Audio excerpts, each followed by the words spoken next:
ఒక 60 ఏళ్ల వ్యక్తి అధికంగా సిగరెట్ స్మోకింగ్ చేస్తూ మోషన్ నల్లగా అయ్యి బ్లడ్ తక్కువ అవ్వడం వల్ల రావడం జరిగింది. వారికి ఎండోస్కోపీ చేసినప్పుడు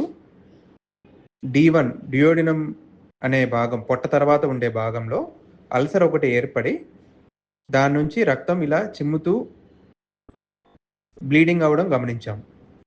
దాన్ని మనం ఎండోస్కోపీలో చూసి దానికి ఎండోస్కోపిక్ బ్యాండింగ్ పద్ధతి ద్వారా బ్యాండింగ్ అమర్చి దాని తర్వాత బ్యాండింగ్తో పాటుగా వారికి 4 వైపులా అడ్రినలిన్ ఇంజెక్షన్ చేయడం వల్ల ఆ బ్లీడింగ్ని మనం పూర్తిగా కంట్రోల్ చేయడం జరిగింది. దాని తర్వాత మనం ఈ ఎండోస్కోపీలో చూసినప్పుడు ఈ విధంగా వారికి పూర్తిగా బ్లీడింగ్ కంట్రోల్ అవ్వడం గమనించవచ్చు. అండ్ దాంతో పాటుగా సరౌండింగ్ దాని చుట్టూ ఉన్న మ్యూకోజా చుట్టూ తెల్లగా ఈ అడ్రినలిన్ ఇంజెక్షన్ వల్ల మారడం జరిగింది.